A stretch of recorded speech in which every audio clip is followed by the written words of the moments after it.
Hola, muy buenos días, familia, amigos. Primer domingo del mes de septiembre. De antemano, antes de que se me olvide, no olviden a tener listo el pan y el jugo para, al finalizar esta enseñanza, compartir juntos la cena que nuestro Señor y Salvador instituyó como recordatorio de su sacrificio a nuestro favor y de todo el mundo. Dicho esto, pues les envío un saludo de parte de mi esposa Pili. Gracias por orar por nosotros, por el ministerio que estamos desarrollando. Gracias por ese apoyo que recibimos. De verdad que es supremamente importante, sobre todo en la oración, que es tan vital para que podamos seguir usando estos canales para la difusión de la palabra de nuestro Dios. Esperamos de corazón que la paz de nuestro Dios esté guardando como siempre sus corazones y sus pensamientos en la persona de Cristo. Y les invito para que oremos y le pidamos a nuestro Dios que por medio de su Espíritu Santo y la palabra que hoy vamos a aprender, pues podamos seguir creciendo no solamente en su conocimiento, sino podamos seguir firmes y constantes, creciendo siempre en la obra del Señor. Padre, queremos agradecerte por este primer domingo del mes de septiembre. Gracias por tu fidelidad, Señor, porque día a día experimentamos ese amoroso y permanente cuidado. Gracias, Dios mío, por tu palabra que para nosotros es viva, es eficaz, por tu palabra que nos enseña, que nos redarguye, que nos instruye también para poder corregir aquellas cosas que necesitamos corregir. Gracias por tu fidelidad, por sostenernos día a día. Gracias por hablarnos por medio de tu palabra y por darme a mí el privilegio, Señor, de ser portavoz de estos mensajes maravillosos que afirman nuestra fe en ti. Permite, Señor, que este medio funcione muy bien, que no tengamos ningún tipo de obstáculo y que podamos de verdad, Señor, ser hacedores y no tan solo oidores de la verdad de tu palabra. En el nombre de Cristo te lo pedimos con profunda devoción. Amén y amén. Pensaba esta semana, mientras tenía en mente el pasaje que ya vamos a leer, que nosotros como país, como nación, vivimos en una idiosincrasia, ¿verdad?, de muchos dichos y refranes. Los que me conocen saben que soy un hombre de muchos dichos. Vengo de una descendencia, o más bien tengo orígenes santandereanos, una tierra de muchos dichos, de muchos refranes. Pero saben que los dichos y refranes no son solamente eso, no solamente son idiosincrasia, sino que tienen que ver verdaderamente con la forma de vida que llevan las personas. Muchos de esos dichos constituyen precisamente la descripción de lo que como seres humanos somos, de lo que realmente traemos desde que nacemos y en lo cual crecemos, que son como esos rasgos de personalidad, diría, de carácter. Y uno desde la niñez viene con hábitos, ¿verdad? Hay niños que nacen chupándose su dedo pulgar, hay niños que tienen cierto tipo de conductas, que son como esa especie de ADN que tienen mucho de los padres, ¿verdad? Nuestros hijos no solamente tienen el ADN de nosotros en cuanto a los rasgos físicos, sino también muchas veces de gestos, ¿verdad? De muecas, en general, hábitos. Los hábitos describen a la persona definitivamente, o al menos lo que hay en su interior. Hablando de esto, de los hábitos, me encontré con esta frase que me impactó muchísimo, de un poeta de nombre Samuel Johnson. Él escribió lo siguiente: las cadenas de los hábitos son demasiado ligeras para sentirlas hasta que se vuelven demasiado pesadas para soportarlas. ¡Wow! ¿Qué quiso decir este poeta del siglo XVIII? Que los hábitos en nosotros influyen precisamente en nuestra forma de vida y se constituyen, como lo dije hace un momento, como algo así, como parte de nuestra personalidad, de nuestro ser diario, la forma en que pensamos y desde luego la forma en la cual nosotros nos desenvolvemos.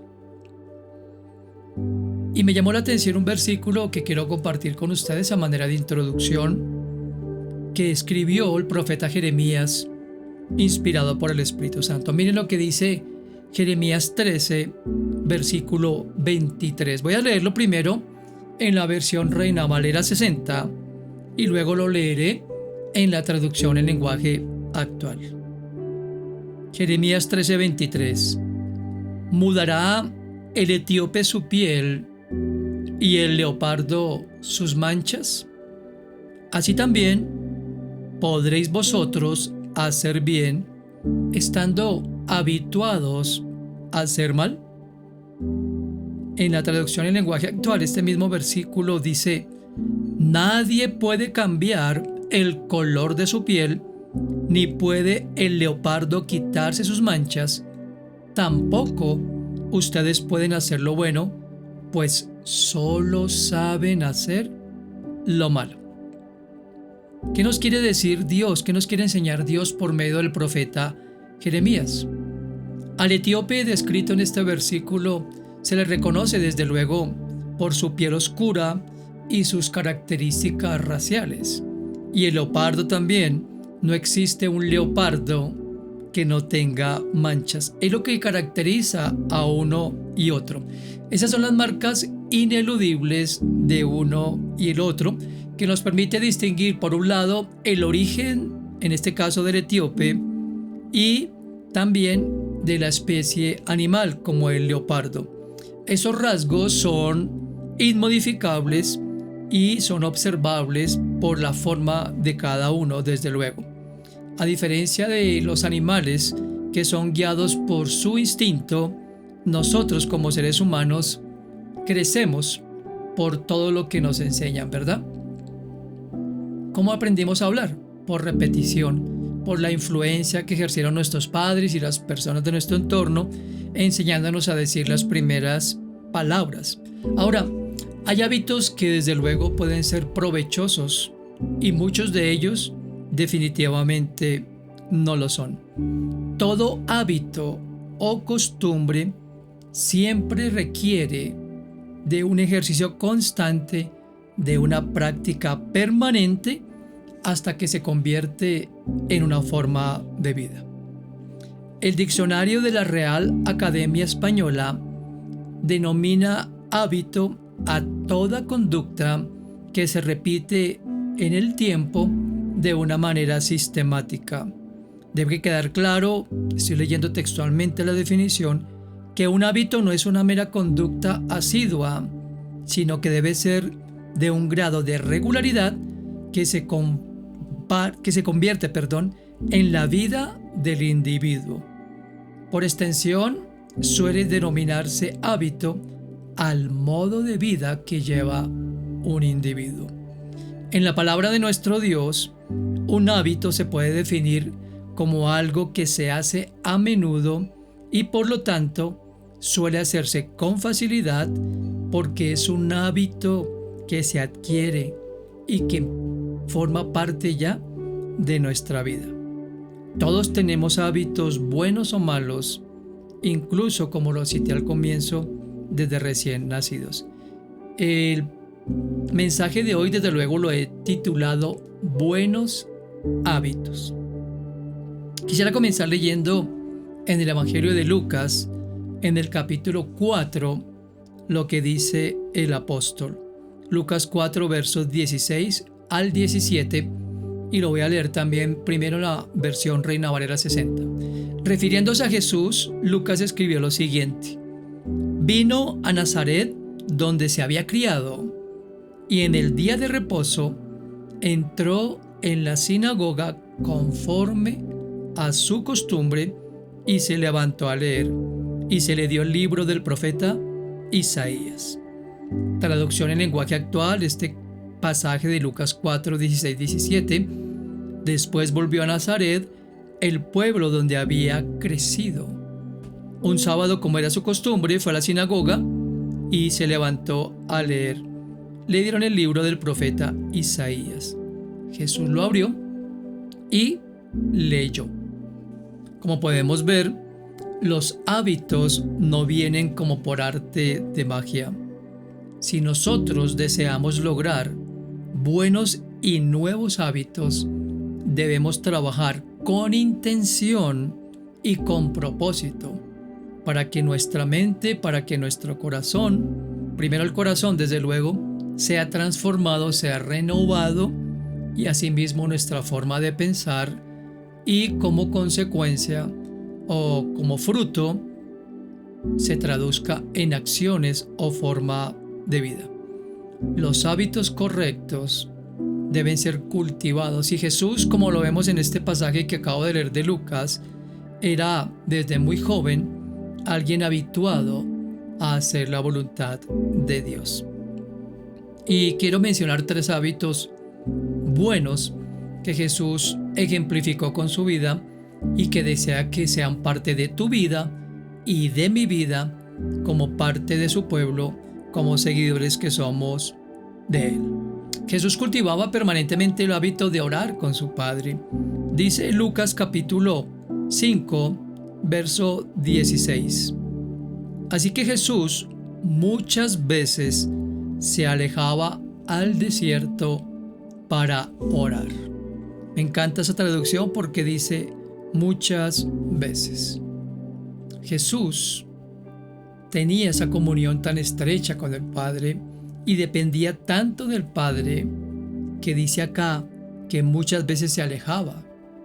No puedo pensar en alguien más ocupado que Jesús, ¿verdad?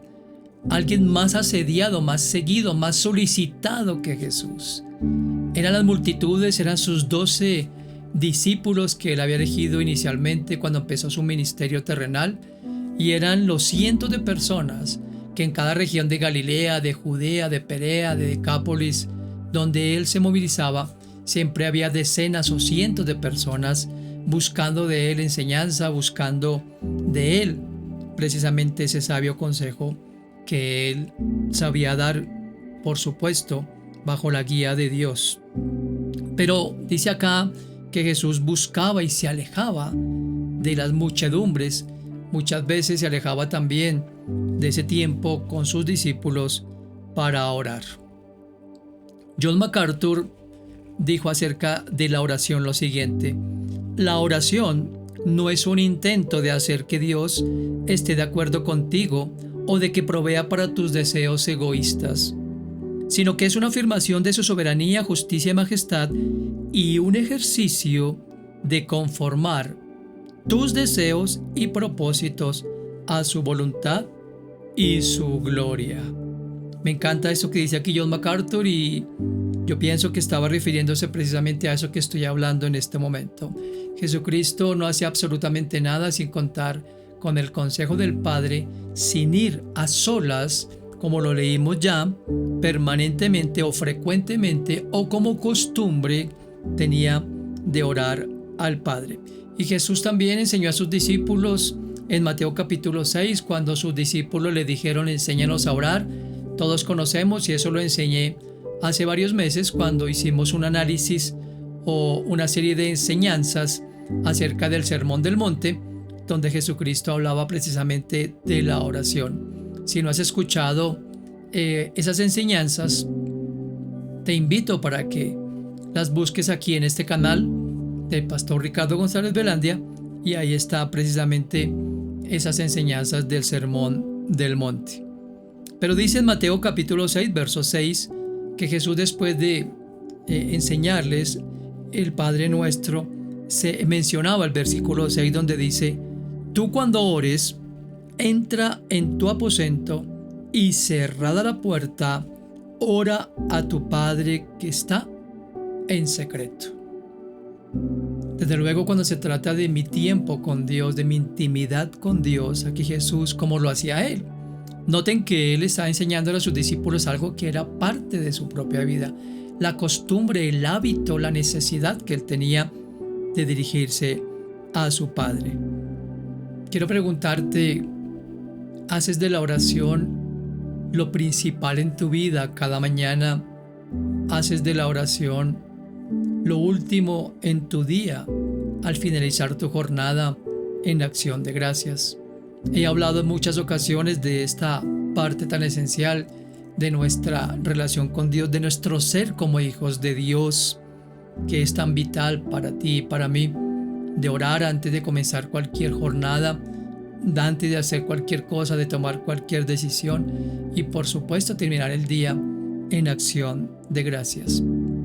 Cuando nosotros encomendamos todo a Dios, cuando nosotros dependemos de Él para cualquier cosa que vayamos a hacer, pues desde luego recibiremos de Él esa dirección. Esta forma de vida, este buen hábito, esta costumbre demuestra nuestra dependencia de Dios. Charles Spurgeon dijo lo siguiente: la oración es el balbuceo entrecortado del niño que cree, el grito de guerra del creyente que lucha y el requiem del santo agonizante que se duerme en los brazos de Jesús. Es el aire que respiramos, es la clave secreta, es el aliento, la fortaleza y me encanta al final, y el privilegio de todo cristiano. Yo te animo de verdad, como lo he dicho también en otras oportunidades, a hacer de la oración lo principal en tu relación con Dios, porque como lo acabo de decir, muestra que dependes de Él y que no vas a hacer nada en tu propia opinión o en tu propia prudencia.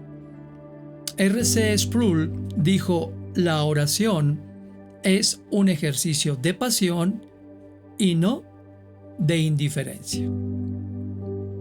Pensando de nuevo en el texto de referencia de Lucas, cuando Jesús se le entregó el libro de Isaías, el cual leyó, tenía también Jesús el hábito de escudriñar las Escrituras. Y aquí hay un pasaje que nos narra los primeros años de Jesús.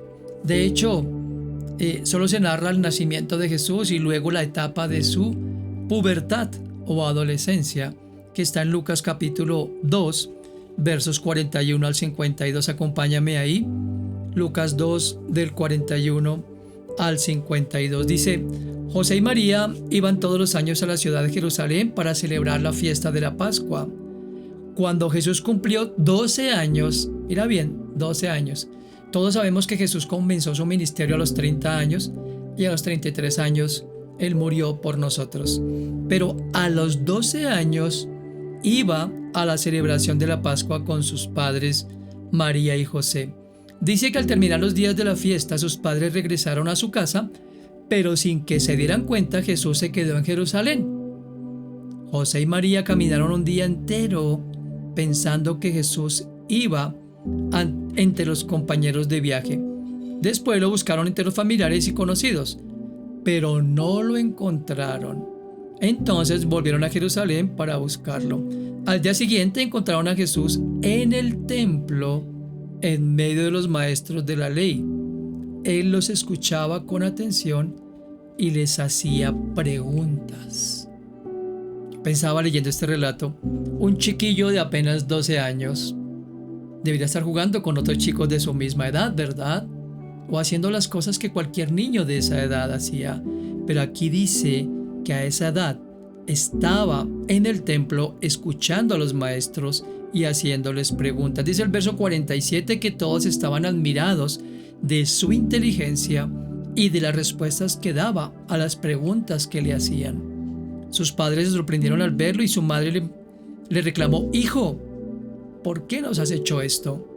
Tu padre y yo te hemos estado buscando, estábamos muy preocupados por ti. Pero Jesús le respondió: ¿y por qué me buscaban? ¿No sabían que yo debo estar en la casa de mi padre?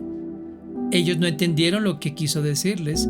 Entonces Jesús volvió con sus padres a Nazaret y los obedecía en todo. Su madre pensaba mucho en todo lo que había pasado. Mientras tanto, escucha bien, Jesús seguía creciendo en sabiduría y en estatura. Dios y toda la gente del pueblo estaban muy contentos con él y lo querían mucho. Esto me encanta y me impacta a la vez. Con tan solo 12 años estaba en el templo aprendiendo, escuchando y haciendo preguntas y respondiendo muchas, como dice acá, y que respondía con total sabiduría. Escúchame bien, porque es esencial, porque debe ser un hábito que nosotros tengamos todos los días de escudriñar la palabra de Dios. Primero porque ella es la que nos da el conocimiento de quién es Dios. Ese conocimiento nos ayuda a tener madurez espiritual y esa madurez a actuar de acuerdo a lo que la Escritura nos dice. Así es de que la madurez espiritual no llega tampoco de un momento a otro. Se desarrolla mediante ese tiempo de dependencia en oración que mencioné antes y mediante la lectura constante, el escudriñar cada uno de los pasajes y el buscar la aplicación de lo aprendido. Ese hábito nos proporciona no solamente guía, consuelo y fortaleza, sino que nos capacita para ser creyentes maduros, dependientes de Dios y no de absolutamente nadie más. Así es de que eso es importante, querido amigo y amiga, sobre todo en esos tiempos tan convulsionados, donde cada vez las personas, desde luego, lastimosamente, ocupan sus tiempos en tantas actividades, en tantas cosas, que desafortunadamente dicen no tener tiempo para lo principal. Yo sé que es importante trabajar, que es importante hacernos cargo, en el caso de las damas de casa, de tantas tareas, de tantas actividades que diariamente tienen que desarrollar en el seno de la casa, todos los quehaceres y atender los hijos, desde luego que es su función. Los hombres que deben salir a laborar para ganar el pan y suplir cada necesidad de la casa, esa es la responsabilidad.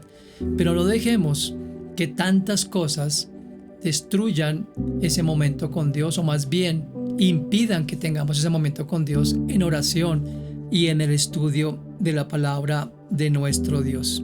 Hay un texto en el libro de los Hechos, capítulo 17, que me encanta, que dice lo siguiente. Hechos 17 del 10 al 12, búscalo por favor, y lo voy a leer en la traducción en lenguaje actual.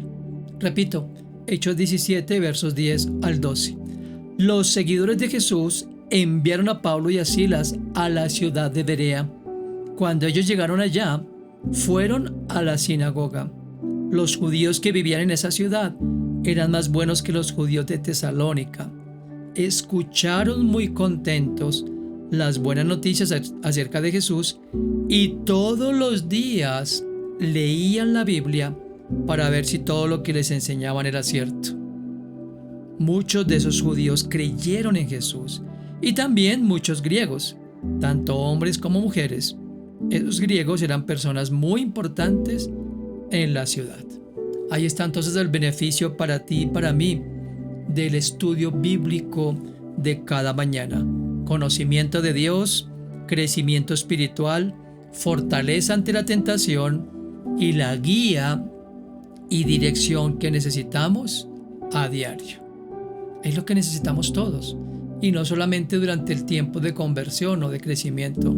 Esto debe hacerse permanentemente mientras tengamos vida para poder seguir dependiendo de Dios. Y el tercer hábito de Jesús, obviamente, era el de hablar sabiamente. No podemos hablar sabiamente si no tenemos conocimiento de la palabra y si nuestra mente y corazón están llenos de esas verdades de la palabra de Dios. Tampoco podemos hablar sabiamente si no pedimos por medio de la oración a Dios esa sabiduría. ¿Se dan cuenta lo importante que es para poder hablar y desde luego para poder actuar? En retrospectiva, para actuar y hablar sabiamente debemos conocer la verdad de Dios e invertir tiempo en pedir su dirección para ser hombres y mujeres que glorifiquemos su nombre. Jesús dijo en Juan capítulo 12, versos 49 y 50, yo no hablo por mi propia cuenta, sino que mi Padre que me envió me dijo todo lo que debía enseñar. Y sé que los que obedecen los mandamientos de mi Padre tendrán vida eterna. Por eso les he dicho todo lo que mi Padre me ordenó enseñarles. ¿Se dan cuenta? Por eso Jesús hablaba con sabiduría, Por eso Jesús hablaba, como dice más adelante, como quien tiene autoridad. Escúchame, la autoridad como hijo o hija de Dios no nos la da los años o lo mucho que sabemos, sino la práctica de lo que Dios nos ha enseñado. Jesús, como lo he dicho también en otras oportunidades, hablaba como quien tenía autoridad porque acompañaba con sus enseñanzas su forma de vida. Era lo que dijo Santiago, el apóstol, hacedor de cada una de las cosas. Cuán importante es adquirir sabiduría más que cualquier otro tesoro, dijo Salomón. Es más importante la adquisición de sabiduría que todos los tesoros del mundo. Y todos sabemos que Salomón, por ser rey, tenía acceso a todos los tesoros, pero para él, como para su padre David, la palabra de Dios era más importante y era el más valioso tesoro que tenían. Espero que para ti sea lo mismo. Jesús, en Mateo 7, 24 al 29, también lo recordarán, eso lo compartí en el mismo Sermón del Monte que mencioné al comienzo, enseñó acerca de eso. Jesús dijo: el que escucha lo que yo enseño y hace lo que yo le digo es una persona precavida que está construyendo su casa sobre piedra firme, que viene la lluvia y el agua de los ríos sube mucho y el viento sopla con fuerza, pero la casa no cae porque está construida sobre piedra firme. Pero el que escucha lo que yo enseño y no lo hace es una persona tonta que está construyendo sobre la arena, que viene la lluvia, el agua de los ríos sube, el viento sopla con fuerza y la casa cae y queda totalmente destruida. Dice acá el verso 28 que cuando Jesús terminó de hablar, todos los que escuchaban quedaron admirados de sus enseñanzas, porque hablaba con toda autoridad y no como los maestros de la ley. En Colosenses 4, 5 y 6 escribe el apóstol Pablo a esta iglesia: usen su inteligencia para tratar como se debe a los que no confían en Cristo. Aprovechen bien cada oportunidad que tengan de conversar con ellos. Hablen siempre de cosas buenas, díganles de manera agradable y piensen bien cómo se debe contestar a cada uno. Así de que aquí están estos 3 hábitos que necesitamos tener como hijos de Dios para poder ser esos discípulos que los sigamos de cerca, para poder no caer en el mar de la duda, de la incredulidad, del desaliento, para permanecer firmes y constantes en la fe en Cristo. Así de que quiero invitarte por medio de este mensaje a que hagas un análisis de todo lo que haces de manera habitual y que ya sientes que es parte de tu personalidad y que has llegado a ser parte de tu ser. Las prácticas repetitivas son las que nos dejan ver quiénes somos en realidad, porque son el patrón que define las personas que somos. Lo que hacemos de forma habitual, repetitiva y casi sin pensar es lo que realmente somos. Nuestras costumbres, como las manchas del leopardo, nos distinguen y nos catalogan. Debemos tener mucho cuidado entonces, porque es muy difícil cambiar los hábitos negativos por los nuevos hábitos. Pero aquellos que pertenecemos a Cristo podemos hacerlo pidiendo, como dijo Pablo en Romanos 12:2, a Dios que nos renueve en el espíritu de nuestra mente. Vamos a orar y espero que tengan ya listo el pan y el jugo para compartir la cena que el Señor estableció. Padre, te damos gracias por esta enseñanza, por la importancia que ella tiene para nuestra vida como hijos tuyos, Dios. Te pedimos que al igual que tu Hijo Jesucristo, Señor Dios, que tenía el hábito, la costumbre, no solamente de orar a ti, Señor, por cualquier decisión, de aprender desde muy niño las verdades eternas de tu palabra y de hablar como quien tiene autoridad, que sean también esa parte distintiva, Señor, de nosotros como tus discípulos, como tus hijos, como esos embajadores tuyos, Señor. Que seamos conocidos principalmente por eso, Señor. Ayúdanos, por favor, que tu Santo Espíritu nos guíe y que como hijos tuyos, Señor, te podamos glorificar no solamente en nuestra manera de pensar, pero también en nuestra manera de hablar y desde luego en nuestra manera de actuar. Te agradecemos por este mensaje, Señor, y ahora que vamos a compartir la cena, te pedimos que lo hagamos recordando quiénes somos en ti, Señor, y lo que tú has hecho a nuestro favor, sacándonos de nuestra vana manera de vivir y trayéndonos a una vida nueva. En el nombre de Cristo te lo pedimos. Amén y amén. Estaba pensando en esto de los hábitos que teníamos antes y los nuevos. Y en 2 Corintios capítulo 5, versos 17 al 19, el apóstol Pablo escribió lo siguiente: ahora que estamos unidos a Cristo, somos una nueva creación. Dios ya no tiene en cuenta nuestra antigua manera de vivir, sino que nos ha hecho comenzar una vida nueva. Y todo esto viene de Dios. Antes éramos sus enemigos, pero ahora por medio de Cristo hemos llegado a ser sus amigos y nos ha encargado que anunciemos a todo el mundo esta buena noticia. Por medio de Cristo, Dios perdona los pecados y hace las paces con todos. Una nueva vida, nuevos hábitos. Es lo que agradecemos a Dios, que ha cambiado nuestro corazón y nuestra manera de pensar. Y todo lo hizo mediante su sacrificio en la cruz. Así de que vamos a compartir esta cena, recordando que este trozo de pan es un símbolo de lo que Cristo entregó. Él entregó su cuerpo fue herido por nuestra rebelión, molido por nuestros pecados, como dice el profeta Isaías, y lo hizo para que tú y yo pudiéramos vivir. Así es de que todos los que hemos creído en Cristo como nuestro Señor y Salvador, comamos de este pan y digámosle: gracias, Señor, por tu sacrificio, por mis pecados, por tu muerte, para que yo pudiera vivir.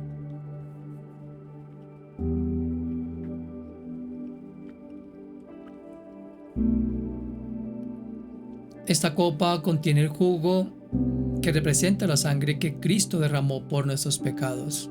Jesús dijo cuando celebró la cena con sus discípulos que ese vino o esa copa representaba el pacto nuevo en su sangre y que nosotros como hijos de Él la bebiéramos como recordación de lo que Él hizo por nosotros. Bebamos del jugo en acción de gracias.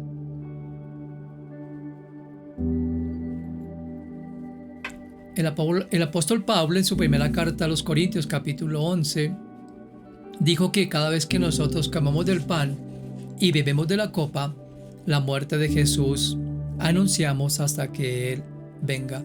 Así que tenemos esa responsabilidad, no solamente recordar que hemos sido hechas nuevas criaturas, que somos hijos de Dios, sino que debemos llevar a otros al conocimiento de ese mismo mensaje. Padre, gracias de nuevo por esa redención tan grande que has hecho a nuestro favor. Gracias porque nos sacaste de la muerte y nos trajiste a la vida.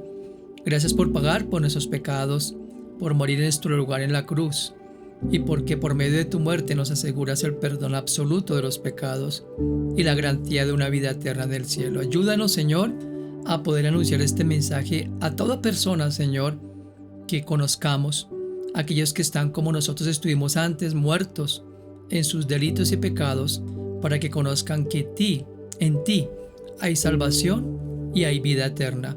En el nombre de Cristo te lo ruego. Amén y amén. Muy bien, como lo acabé de mencionar, tenemos ese ministerio de la reconciliación. Así es de que todo este contenido de todos estos mensajes en este canal tiene el propósito de llevar a la gente al conocimiento de nuestro Señor y Salvador. Difunde por favor estos mensajes, comparte aquí donde dice compartir. Si no te has inscrito al canal, inscríbete y juntos difundamos la palabra de nuestro Dios. Hay un mundo que cada vez está más y más distante del Señor, y tú y yo hemos sido llamados a acercar a ese mundo al autor de la vida y al autor de la salvación. Espero que nos encontremos esta semana en los diferentes grupos de estudio, como el grupo de oración, y también en WhatsApp con los devocionales en audio que con mucho gusto, si deseas, puede enviarte. Un saludo fraternal de mi esposa Piri. Espero verte el próximo domingo para juntos seguir cultivando esa relación maravillosa con nuestro Padre Celestial.